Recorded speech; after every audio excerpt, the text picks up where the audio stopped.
Watch this space. The many perspectives. These are the journalisms by way of critical aggregation, illuminated from the analytical research of a historiographer, neither from the Oriental nor the Occidental.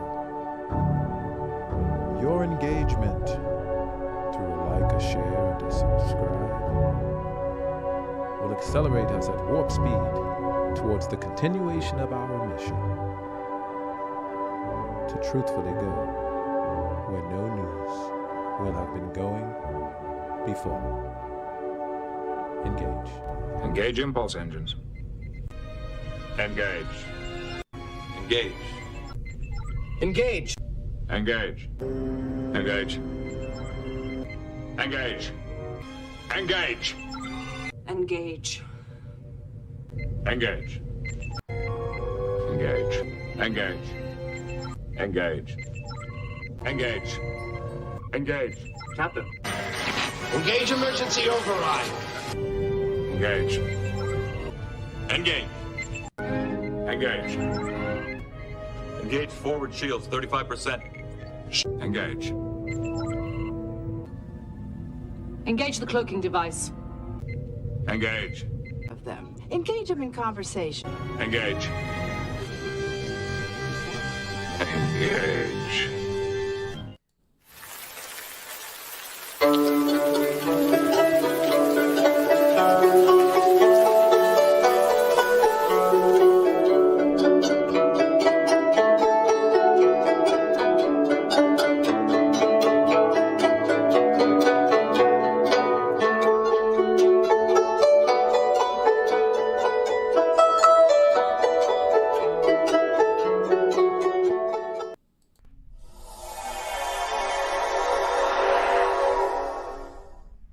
Jenin defends against Mista'arvim terror. Watch this space. The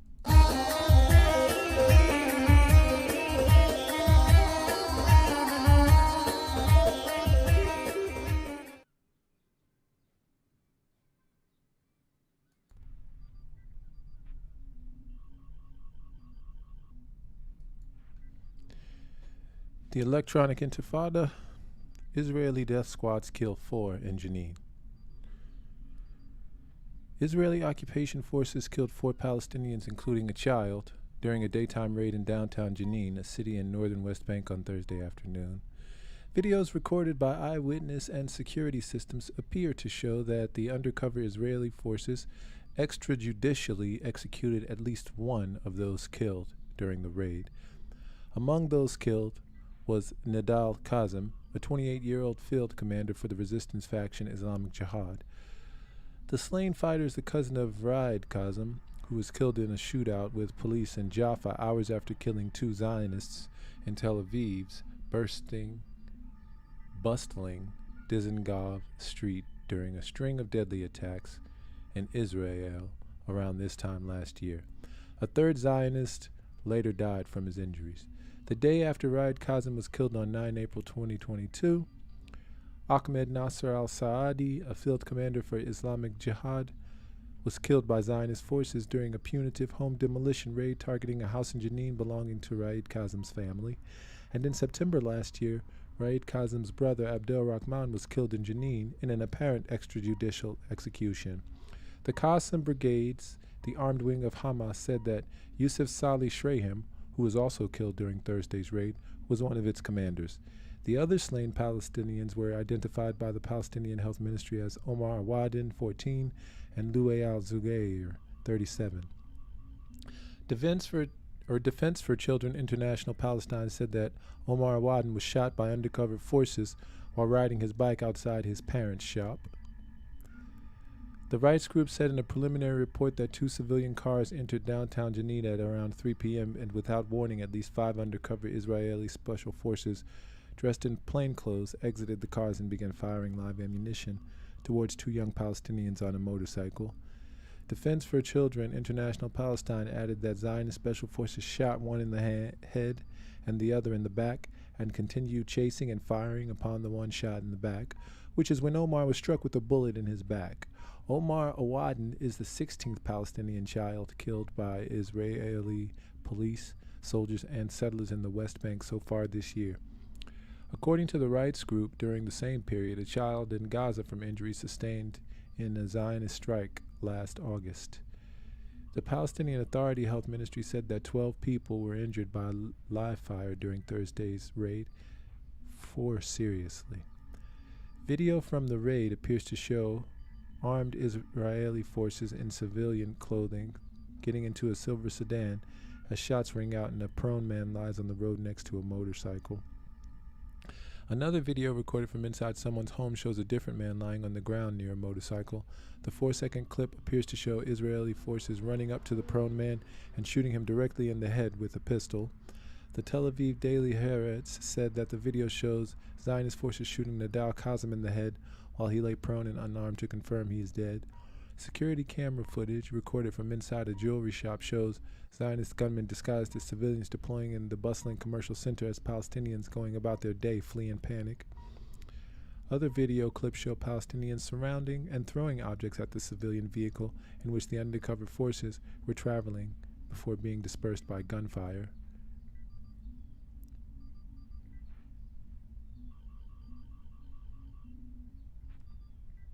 Some clips also show the vehicle being towed by the military as occupation forces withdrew from Jenin. And although the undercover forces carried out their deadly task, this chaotic departure from Jenin suggests that not everything went to plan. Increasingly fatal raids. Once rare daytime raids were resulting in multiple Palestinian fatalities in areas under ostensible Palestinian Authority control are becoming an increasingly frequent occurrence, particularly in the northern West Bank. More than 170 Palestinians died during raids typically before dawn in the West Bank last year, according to Al Jazeera. And at this point, 170. Yeah, we're more than halfway there. Yep, at this point. Israel's daytime raids, and this is, we're not a third of the way through the year, and we're more than halfway there. Not a quarter of the way through the year, we'll say.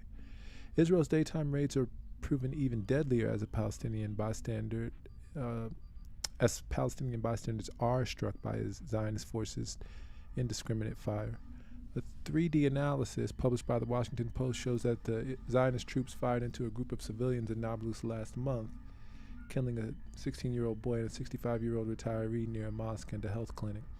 A total of 11 Palestinians were killed during that 22 February raid that was apparently aimed at apprehending or killing members of the Lion's Den, a recently formed armed group based in the northern West Bank city. The Zionist raid in Nablus last month was the single deadliest military operation in the West Bank since the United Nations began recording data in 2005.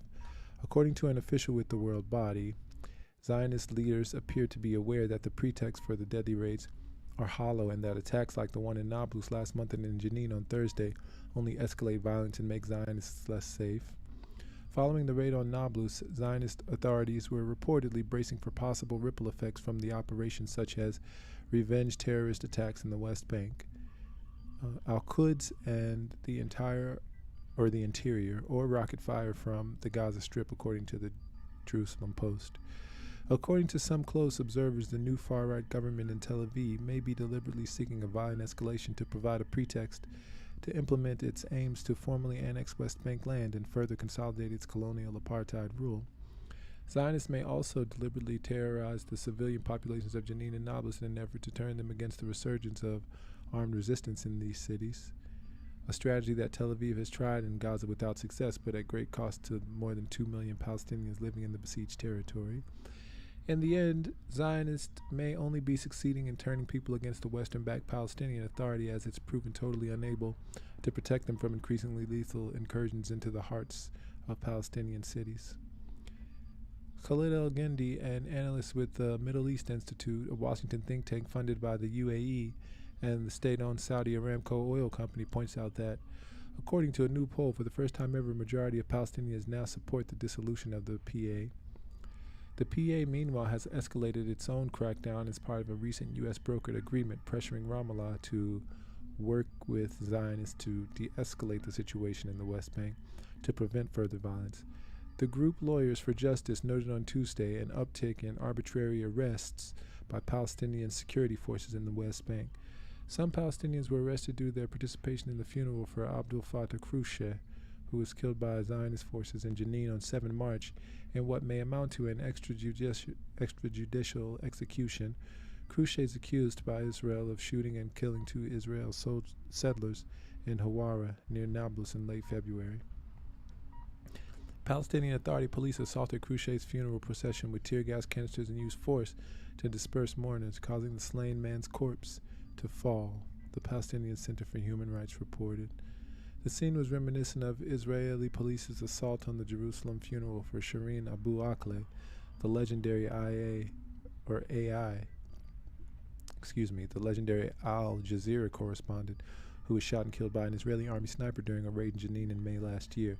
Zionist police, soldiers, and armed civilians killed more than 200 Palestinians last year. In the first 2.5 months of 2023, nearly half that number have been killed, with a total of 86 Palestinian fatalities at the hands of Zionist forces. 15 Israelis and foreign nationals were killed by Palestinians during the same period or died from injuries sustained previously, all but one of those fatalities occurring in the West Bank. From the cradle, Zionist troops carry out daytime execution of resistance leaders in Jenin. A 16-year-old Palestinian was among the 4 who were killed in the undercover raid in downtown Jenin. An undercover Israeli Special Forces unit infiltrated downtown Jenin in the occupied West Bank and killed 4 Palestinians on 16 March, the Palestinian Health Ministry said. The 4 have been identified as 29-year-old Youssef Shraim, a 28-year-old Nadal Kazem, 37-year-old Luel Zugair, and 16-year-old Omar Awadin. Shraim, Kazem, and Zugair have been claimed as members of the resistance. Shraim was a commander of Hamas military wing, the Ezzedine al-Qassam brigades. Kazem was a commander of the Jenin brigade of the Gaza-based Palestinian Islamic Jihad movement, and Zugair was a fighter in the Al-Aqsa Martyrs brigade. The undercover Israeli force surreptitiously snuck into the city center of Jenin on board 2 civilian vehicles during the busy hours of the day before they assassinated 4 Palestinians at point-blank range, according to Palestinian news agency Wafa. Following the assassinations, the Special Forces unit were caught on camera running out of the area and hopping into an armored Israeli vehicle as gunshots rang in the vicinity. Shortly afterward, a Zionist army force raided the area, resulting in heavy clashes. The Palestinian Health Ministry confirmed the injury of around 20 Palestinians as a result, including 4 who are in critical condition. In a statement, the Hamas resistance movement said, "We mourn the martyrs of Jenin and affirmed that the occupation will pay dearly for its crimes. The cowardly assassination of 2 leaders of the resistance will not go unpunished." The assassinations came just a day after a violent Israeli military raid near Nablus Balata village, which was carried out in protection of settlers who were being escorted by the troops to the Joseph's Tomb holy site. The Lions Den resistance faction confronted the Zionist troops with gunfire and targeted their infantry force and military vehicles with explosive devices, resulting in injuries among their ranks. This comes as the West Bank resistance is spreading exponentially and posing an increased threat to Zionist troops, particularly in Jenin, which has become a significant bastion of an armed struggle recently. The army is determined to eliminate the Islamic Jihad in the northern West Bank, which is trying to spread its groups to the south of the West Bank and the center, and the recent assassination operations are highly effective. Zionist military radio quoted security sources saying that sounds like something the Zionists would say. Thursday's assassinations have brought the number of Palestinians killed by by Zionists since the start of the year up to 88. And from International Middle East Media Center, undercover Israeli soldiers killed 4 Palestinians in Jenin. On Thursday, Zionist soldiers, including undercover forces, killed 4 Palestinians, including a child and a young man who was executed after being shot and seriously injured and wounded more than 21 Palestinians, 5 seriously. In a statement, the Palestinian Health Ministry said the soldiers killed Yusuf Saleh Barakat Shrem, Nadal Amin Zidan Kazem, and Omar Mohammed Awadin and Louis Khalil Zugair. Defense for Children International Palestine branch said on Twitter account, Zionist Special Forces shot 14-year-old Omar Awadin. There have been conflicting reports that he's 16 as well, let's be clear. in the back with live ammunition while he was riding his bike outside his parents' shop around 3 p.m. today in Jenin.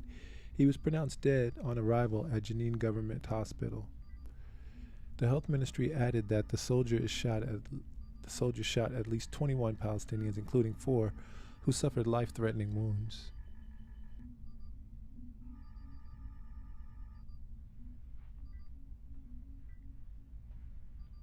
It said 12 Palestinians who were shot with live fire, including 4 who suffered serious wounds, were rushed to the Arazi hospital.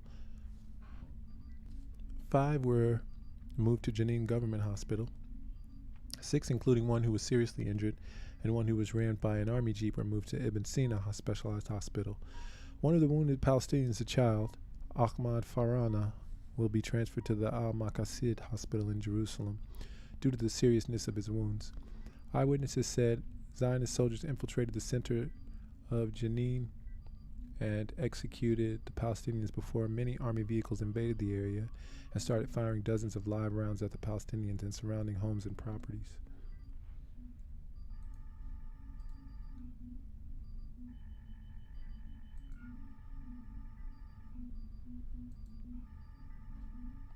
A video from the scene shows an undercover soldier executing the seriously wounded Nadal Amin Kazem after shooting him a live round in the head, even though he was already lying flat in his stomach, motionless and unconscious. Palestinian medics tried to reach Nadal, but the soldiers did not allow them through before the undercover officer executed him. There's been a serious increase of cases where Israeli soldiers executed Palestinians, including in January of this year, when the soldiers killed Ahmad Kahala, a father of 5, from point-blank range with 2 live rounds in the neck near a military roadblock under Yarbrud Bridge, east of the central West Bank city of Ramallah.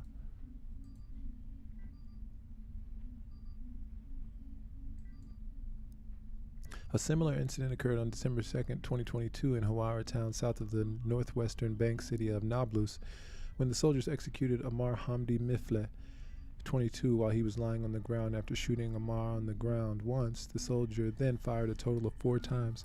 Ammar was unarmed and was lying on the ground when he was shot.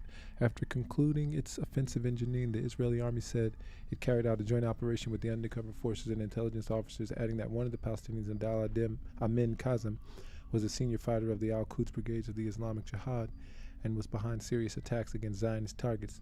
The army claimed that the soldiers neutralized the Palestinian who tried to throw a large iron object on the army, and stated that the soldiers fired live rounds at Palestinian fighters who engaged in a fire exchange with soldiers, and said its operations will continue to ensure Zionist security.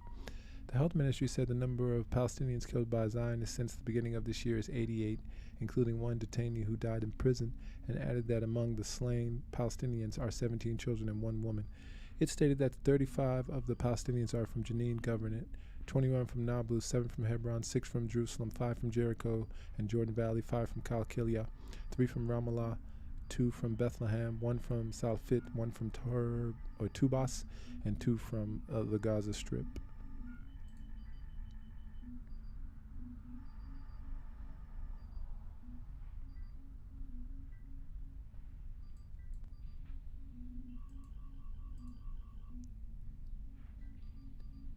And watch this space. We'll be back with more news.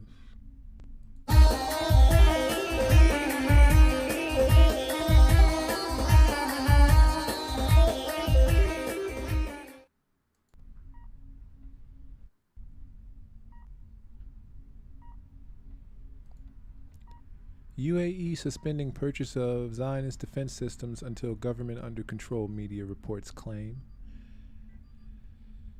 Israel's Channel 12 revealed signs of a crisis between the UAE and Israel against the background of the actions of the extremist far right-wing Zionist government in Tel Aviv over the past month and a half. This prompted the Gulf state to suspend the purchase of Zionist defense systems. The channel quoted informed sources as saying that the actions that angered the Emirates were mainly Minister of National Security Itamar bin Gvir's storming of the Al-Aqsa Mosque, the attack on the Palestinian town of Hawara by settlers, and the statements of Zionist Finance Minister Bezalel Smotrich calling for Hawara to be wiped out. According to the channel, UAE President Sheikh Mohammed bin Zayed told Israeli officials Until we can ascertain that Prime Minister Netanyahu has a government that he can control, we can't work together.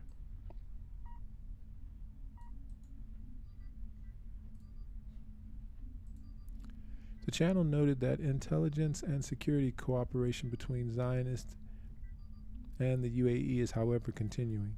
Channel 12 also noted that that UAE's decision to suspend its purchases were made after the Prime Minister Benjamin Netanyahu's visit to the Emirates was postponed, with a new date yet to be set. It also comes after Saudi Arabia announced this week that it restored relations with Iran after years of estrangement.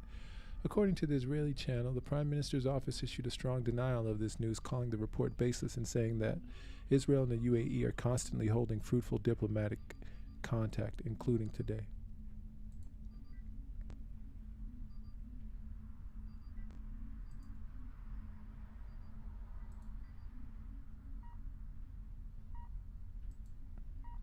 And from the media line, UAE allegedly halts security deals with the Zionists, putting pressure on Netanyahu to stop judicial reforms.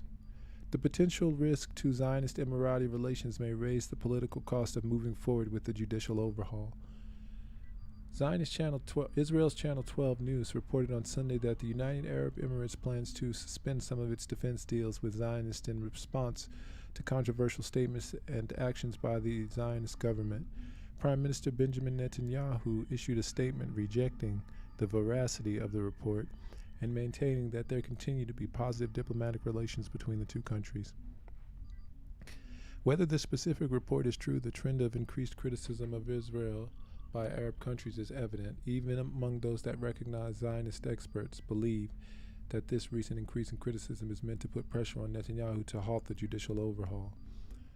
Professor Yoram Meital, an expert on Middle Eastern politics at Ben-Gurion University of the Negev, told the media line that recent events in Zionist Israel have brought relations between Arab countries and Israel to a boiling point. I will say here in this this previous paragraph that the criticism by Arab leaders is meant to put pressure on Netanyahu to halt the judicial overhaul. That's assumption, you know. It could be, put on. The pressure could be put on him to, because the Arab entities want to stop him from murdering and killing Palestinians, maybe? I mean, that's a valid reason.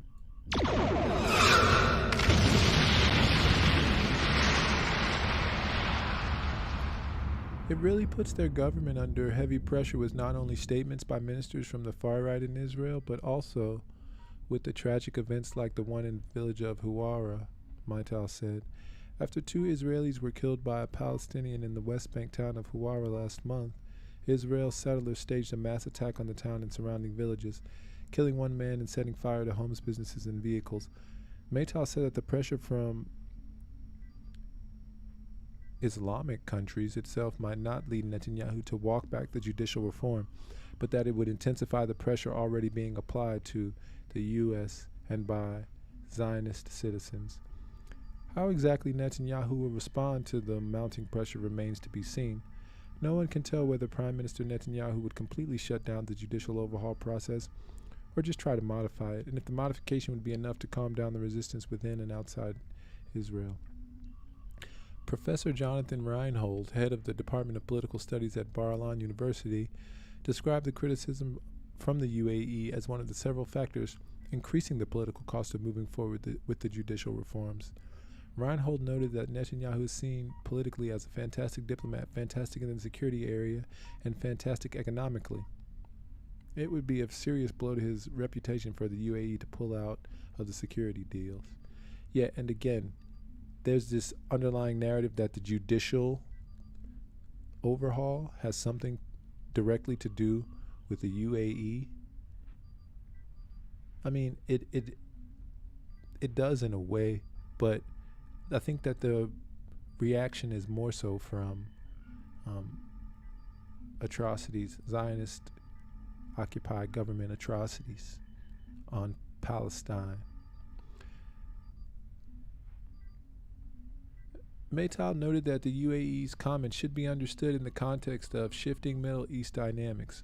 On Friday, Saudi Arabia and Iran announced that they would restore diplomatic relations, preventing Iran from gaining access to nuclear weapons has been one of Israel's foreign policy priorities, which Israel has addressed in part by attempting to turn other West Asian countries into partners in that cause. The Saudi-Iran deal is therefore seen in Zionist Israel as a major setback. It seems like the conciliation between the Saudis and the Iranians has left Zionist Israel alone with the UAE, Maytal said. If the report of an Emirati retreat from its close ties with Zionist Israel is true, he said, this context would make it even more significant.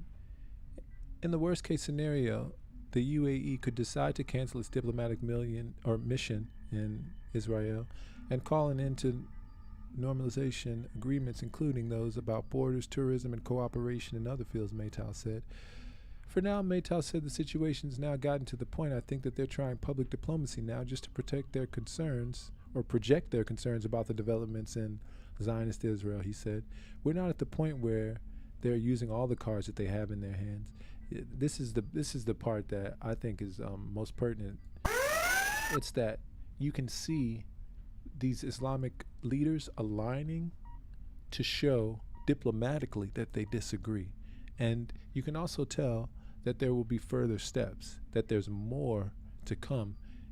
And I think that it is, in a sense, a trap, for the Zionist, for the Zionist government to see how they will react. And at this point, they're doing exactly what I think the Islamic leaders think that they will do, and that's just totally and absolutely continue to ignore. But there is a difference here. There is a difference. I think that the Zionist occupying government should recognize that difference and probably heed the warnings.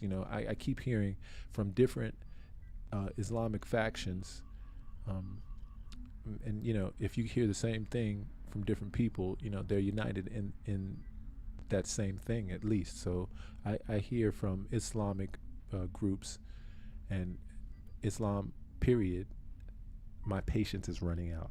That's what I've heard multiple times. My patience is running out. My patience is running out.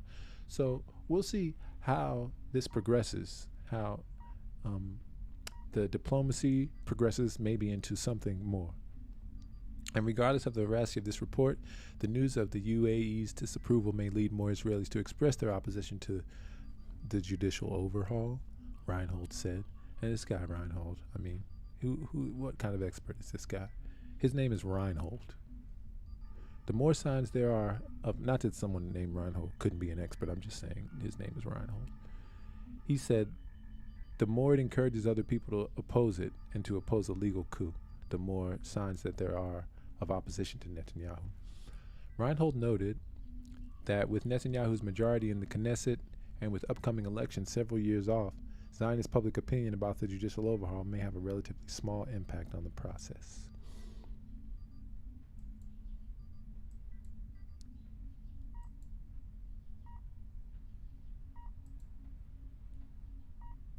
And from Globe World News Echo, the president of UAE directs to provide $3 million to support the reconstruction of the Palestinian town of Hawara. His Highness Sheikh Mohammed bin Zayed Al Nahyan, president of the state, directed to provide $3 million to support the reconstruction of the Palestinian town of Hawara and those affected by the recent events. The initiative will be implemented by the Department of Municipalities and Transport, Abu Dhabi, in cooperation with the Emirati Palestinian Friendship Club, as part of the UAE's humanitarian efforts to support the brotherly Palestinian people. The Department of Municipalities and Transport, Abu Dhabi, held a meeting to discuss the mechanism for implementing the initiative and providing support in the presence of Muhammad Ali al-Sharafa. Sharafa is the head of the department and the Palestinian delegation, which included Moeen Demaidi, mayor of Hawara Municipality, Jalal O'Day, and Mohammed Abdul Hamid, members of the Municipal Council, and Amar al-Kurd, president of the Emirati Palestinian Friendship Club. The meeting also discussed enhancing prospect for joint cooperation in the field of municipal work between the two sides. Mohammed al-Sharafa welcomed the brotherly Palestinian designation, Mohammed al-Sharafa welcomed the brotherly Palestinian delegation, stressing the interest of the UAE's wise leadership in supporting the Palestinian people and contributing to the redevelopment of the affected area in Hawara. Al-Sharafa said that the UAE's interest in supporting the brothers in Palestine stems from its firm stances in supporting the brothers and providing them with various forms of support.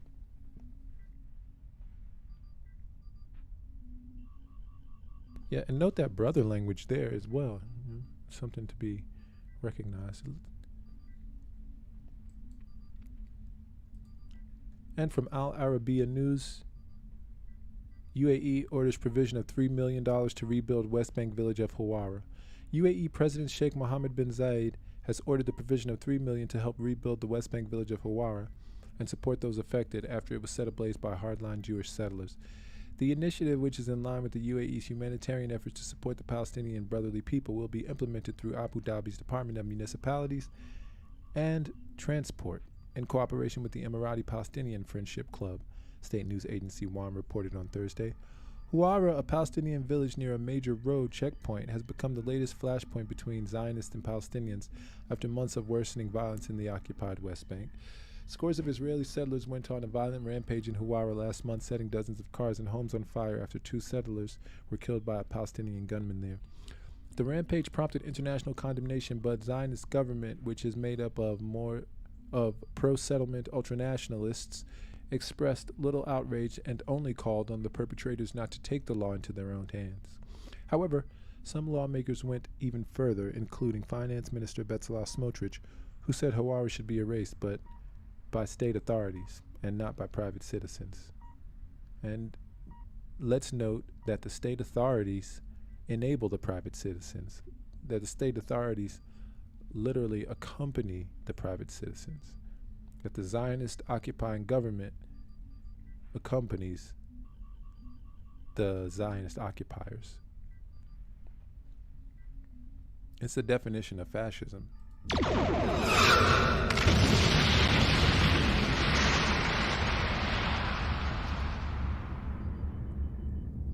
UAE halts military purchase from Israel amid political crisis facing Netanyahu. The United Arab Emirates has reportedly halted the purchase of advanced surface-to-air missile system from Israel amid political turmoil facing embattled Prime Minister Benjamin Netanyahu, as well as anti-Palestinian remarks by 2 extremist Israeli ministers. The Arab-language Arabi 21 online newspaper, citing a report by Zionist Channel 12 television news, said the UAE's decision came in response to recent actions in a statement by Zionist Israel's so-called National Security Minister Itamar Ben-Gvir and Finance Minister Bezalel Smotrich. The channel quoted Zionist sources as saying that the UAE President Sheikh Mohammed bin Zayed Al Nahyan has announced that the freeze on the deal. As long as we don't receive assurances that Zionist Prime Minister Benjamin Netanyahu is able to control his administration, we cannot undertake common projects, Al Nahyan said. Protests have been snowballing in the occupied territories over the past 2 months since Netanyahu's controversial move to reform the judiciary. Back on September 22 last year, Reuters cited 2 sources as saying that Zionist Israel had approved a UAE request and would supply the Persian Gulf state with Rafael-made Spider mobile interceptors. A third source said the UAE had acquired Israeli technology capable of combating drone attacks like those that struck Abu Dhabi earlier last year. It was not clear how many interceptors, which are fitted to vehicles and can defend against short to long-range threats, would be supplied, or if any had already been shipped.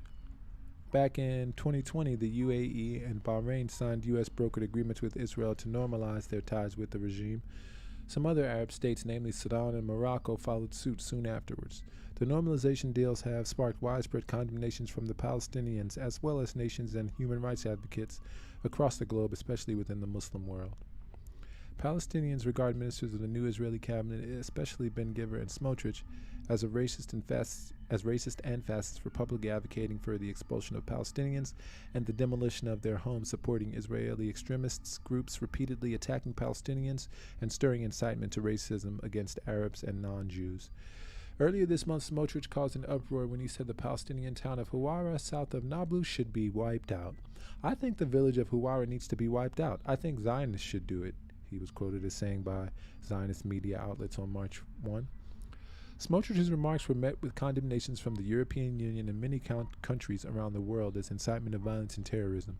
The Office of the European Union representative in Al-Quds condemned the remarks as unacceptable, saying they incite to indiscriminate violence in a situation which is extremely tense. On March 6, Ben Giver ordered Israeli forces to press ahead with the demolition of Palestinian homes that have reportedly been built without permits in occupied East Al-Quds during the Muslim holy month of Ramadan.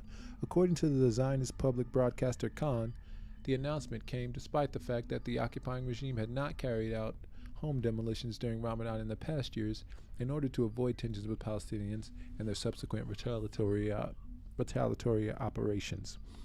Ramadan, during which Muslims fast from dawn to sunset, is set to start later this month. The Zionist daily newspaper Yedioth Ahronoth said Zionist police warned Ben Giver that the fasting month of Ramadan could be extremely dangerous to implement the measure, as Palestinians are already stretched to the limit amid rising tensions across the West Bank.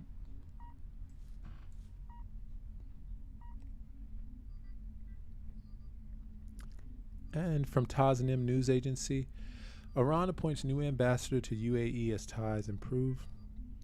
Iran's appointed a new ambassador to the United Arab Emirates, signaling a thaw in the country's diplomatic ties, according to Deputy Foreign Minister for Political Affairs Ali Bagheri Khani.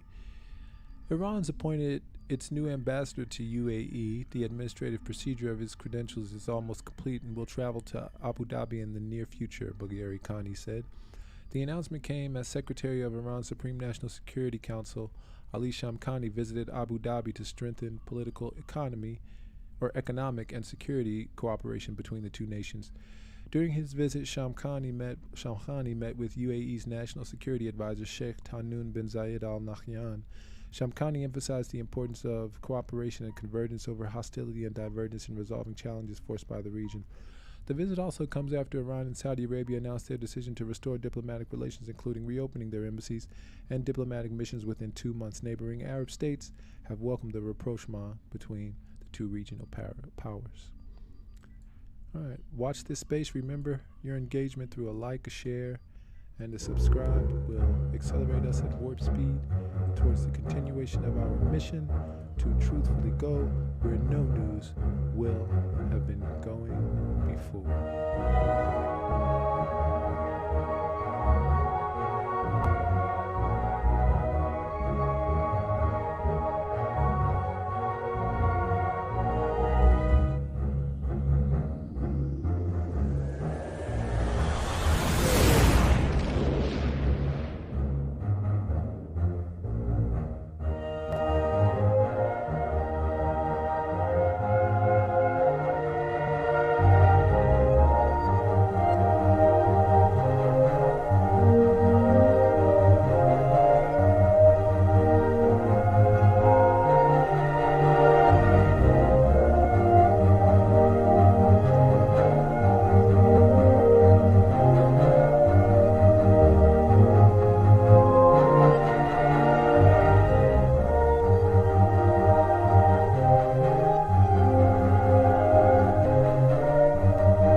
It is obvious to the most simple-minded that Loci is of an inferior breed. The obvious The whole visual notion of evidence, logic. Commissioner, is that he is of the same breed as yourself. Are you blind, Commander Spock? Oh, look at me. The whole notion of you logic. scientists supposed to keep an open mind. There's a difference between keeping an open mind and believing something because you want it to be true. Your friend The whole Spock notion is a of logical logic. man. I find your arguments strewn with gaping defects in logic. Most Maybe. illogical reaction. We demonstrated our superior weapons. They should have fled. The whole notion of logic. Of course. Mr. Spock, respect is a rational process. Did it ever occur to you that The they whole might react notion of emotionally? logic. With anger? Doctor, I'm not responsible for their unpredictability. You do not think like the others. There are no colors to your patterns of logic. There's only The whole black and notion white. of logic. Logical. Unemotional. The whole Completely notion of pragmatic. logic. And we poor irrational humans whipped them in a fair fight. Now you'll find yourself back among us illogical humans again. The whole Which notion I find of eminently logic. satisfactory, Doctor. For nowhere am I so desperately needed. Because she feels. I don't. All I know is logic. The whole Will you notion try of to logic. understand how we feel about our life here? About each other? Emotions are alien to me. I'm a scientist. You're gonna leave here without them? Run off on some wild goose chase halfway across the galaxy just because you found a discrepancy in a hydrogen cloud? Doctor, I'm chasing the captain, Lieutenant Uhura, and Ensign Chekhov, not some wild aquatic fowl. Mr. Spock, you have a remarkably logical The whole and notion analytical of mind. logic. Thank you.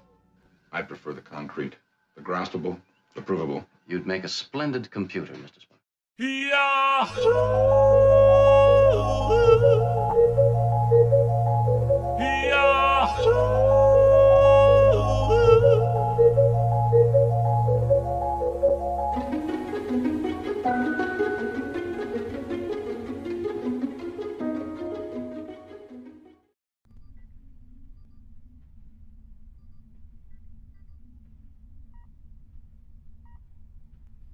Tehran slams Berlin's hypocrisy over Zionist nukes.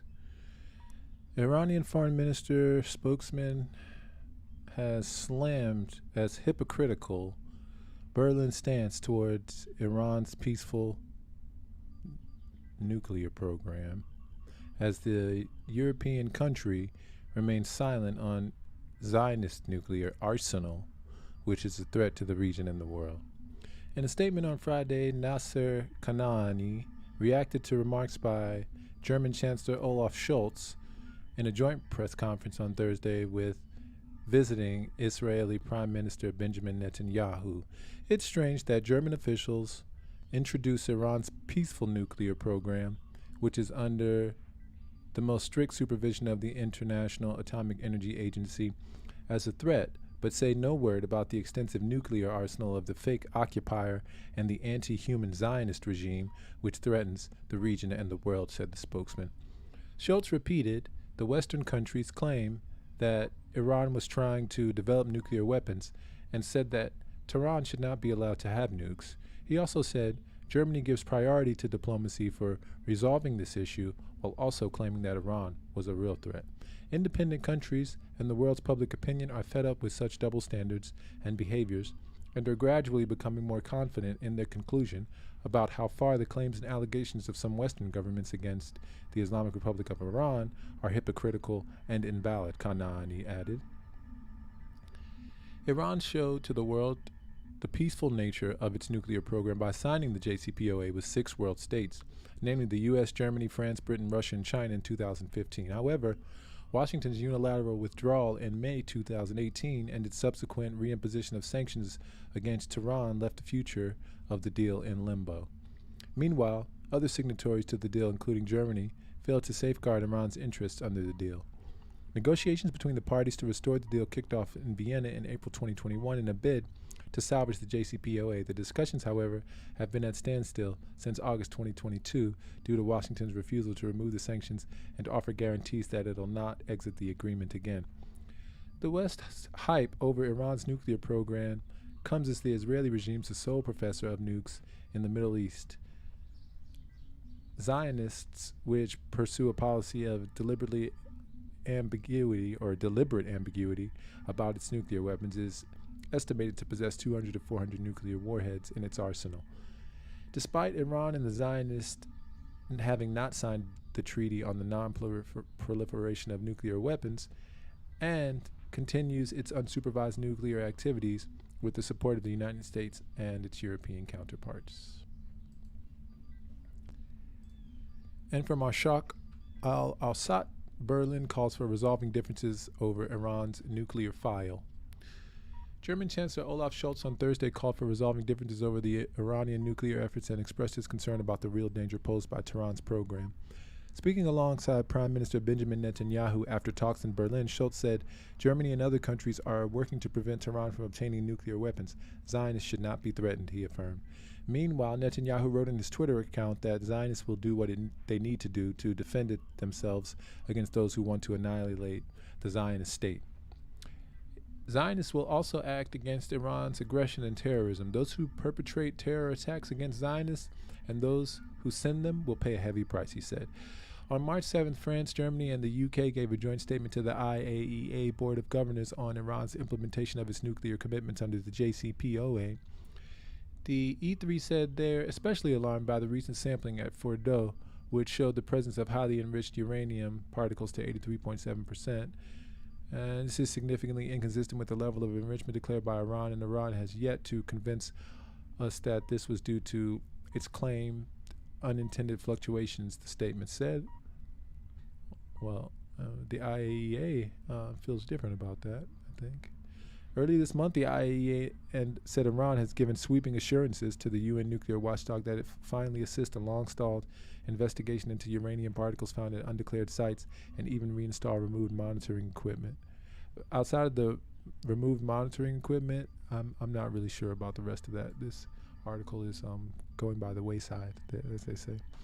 IAEA is asking Iran for more inspections and the reactivation of surveillance cameras and monitoring equipment at some of the country's nuclear sites. Also, Iran should offer the UN nuclear watchdog convincing explanations on the origin of uranium particles enriched to 83.7% purity, very close to weapons created at Iran's underground Fordow. Meanwhile, in Tehran, the Atomic Energy Organization of Iran said Thursday that the Deputy Director General and head of the Safeguards Department of the UN nuclear watchdog, IAEA, is on his way to Tehran for talks with Iran officials. Spokesperson for the Atomic Energy Organization of Iran, Behruz Kamalvandi, said the Massimo Aparo will pursue the negotiations recently held by experts of the IAEA and those of the AEOI during Grossi's recent visit to Iran this month. Kamalvandi noted that the safeguards and technical discussions will be in line with the joint statement of the IAEA and the AEOI that was issued during the visit. Meanwhile, high representatives of the European Union for Foreign Affairs and Security Policy, Joseph Borrell, called on Iran in a phone call with the Foreign Minister Hossein Amir Abdullahian to speed up the implementation of the agreement between Tehran and the IAEA, according to Iranian websites. The call came a few hours after Grossi said he's sending a technical team to Iran in the next few days to follow up on Tehran's commitments. We still need to start the process of getting these additional further monitoring and verification capacities, Grossi said, explaining that the process could take maybe weeks or days. I hope that there won't be any trouble, the IAEA chief said, according to Wall Street Journal reporter Lawrence Norman.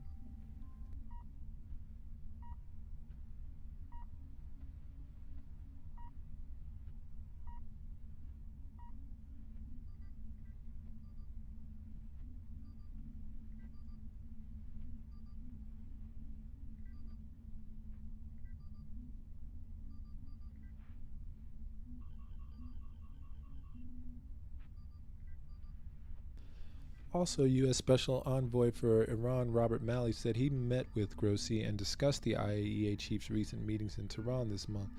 We stressed that Iran should follow through on its commitments made to IAEA and should facilitate any access deemed necessary by the agency, Malley wrote on his Twitter account. Meanwhile, Russia's permanent representative to international organizations in Vienna, Mikhail Ulyanov, said somebody needs to engage the U.S. on finalization of the Vienna talks and restoration of the nuclear deal in order to avoid the high risk of uncontrolled escalation. Yeah, I mean, when you talk about the JCPOA, you had to talk about the United States backing out of the JCPOA. That's the reality. It would still be going on, you know. And the CSAT Daily. Schultz voices concerns on Israel overhaul as Netanyahu visits. Germany and Israel share concerns about Iran's nuclear activities. Netanyahu's threatened military action against Iran's nuclear program as it enriches uranium closer to weapons-grade levels. German Chancellor Olaf Scholz voiced concern about the Israeli government's planned overhaul of the country's judicial system as he hosted Prime Minister Benjamin Netanyahu on Thursday, offering praise for efforts by a Zionist president to seek a broad basic consensus.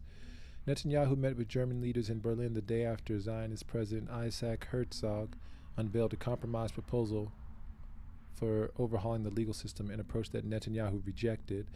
Lower-level German officials already had voiced concern about the Israeli government's plan, which would allow parliament to overturn Supreme Court decisions and give Netanyahu's parliamentary coalition the final say over all judicial appointments.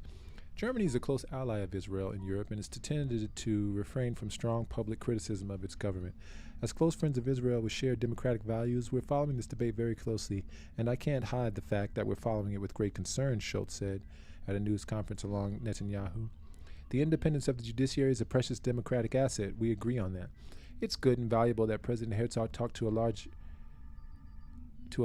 of actors in society in order to counter a further polarization of Israel, Schultz said. Allow me to add that I think this search for a broad basic consensus is right and important. Of Herzog's suggestions, Schultz said, as friends of Israel, we would like the last word not to have been spoken on this proposal. Netanyahu showed no sign of being swayed. Zionist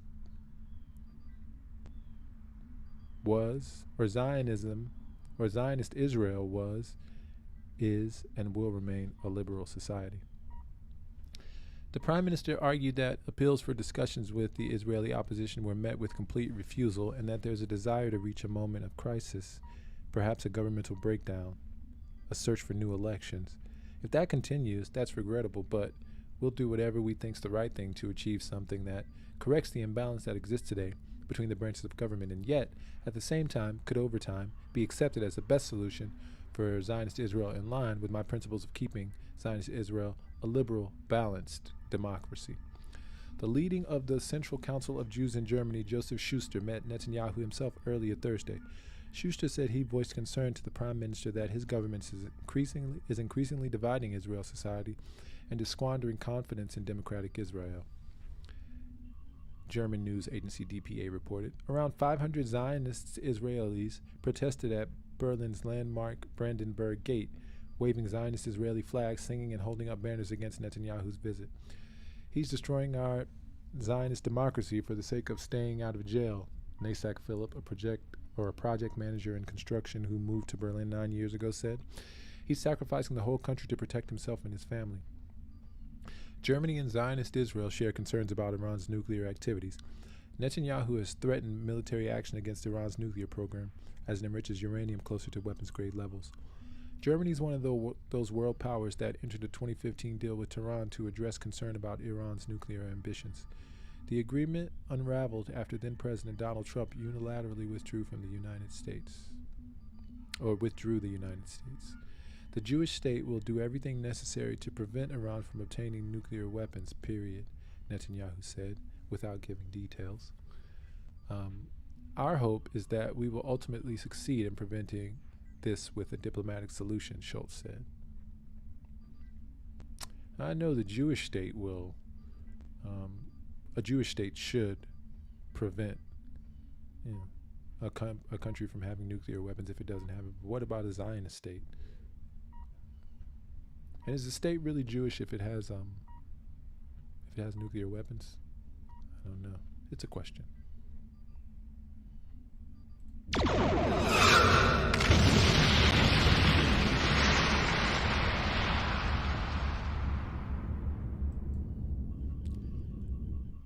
And from the Independent, Netanyahu in Germany amid tensions at home, Iran worries. Zionist Prime Minister Benjamin Netanyahu is meeting Germany's leaders on an abbreviated visit that comes in the shadow of tensions over his government's planned overhaul of Israel's judicial system and worried about Iran's nuclear program. Zionist Prime Minister Benjamin Netanyahu is meeting Germany's leaders Thursday. Netanyahu's meetings are scheduled with Chancellor Olaf Scholz and Germany's largely ceremonial president, Frank-Walter Steinmeier, on his own day trip to Berlin. The Prime Minister's office said he cut the length of his visit in half because of the security situation in Zionist Israel. He delayed his departure from Israel on Wednesday as the country's figurehead president prepared to unveil a compromise proposal for overhauling the legal system, an approach that Netanyahu rejected. German officials have voiced concerns about Zionist-occupied Palestine government's plan, which would allow Parliament to overturn Supreme Court decisions and give Netanyahu's parliamentary coalition the final say over all judicial appointments. German Foreign Minister Annalena Baerbock said when Israeli counterpart visited last month that the protection of the principles of the rule of law, such as judicial independence, was always a hallmark of Zionist Israel. Protests against the overhaul are planned in Berlin, though not near Netanyahu, whose visit's taking place under the customary heavy security. Germany and Israel, which traditionally are close allies, share concerns about Iran's nuclear activities, and Netanyahu has threatened military action against Iran's nuclear program as it enriches uranium closer to weapons-grade levels. Germany is one of the world powers that entered a tattered 2015 deal with Tehran to address concern about its nuclear ambitions. Baerbock stressed the importance of preventing a nuclear escalation by Iran by diplomatic means because every alternative would be disastrous. What is this nothing you talk about? I'm going to open up a channel. Beam me up. Beam me up, Mr. Spark. Beam me up. Lock on transporters. Beam us up. Beam us up. Quickly. Beam us up home. Beam us up. Prepare to beam us up, Mr. Scott. Beam us up, Mr. Scott. Prepare to beam us up. Mr. Scott, prepare to beam us up. Have Scotty beam us up. Beam us up. Beam us up. Scotty, beam us up fast. Stand by to beam us up. Scotty, beam me up. Beam me up. Beam us up now! Stand by to beam us up. No need to beam me up, sir. The situation is under control.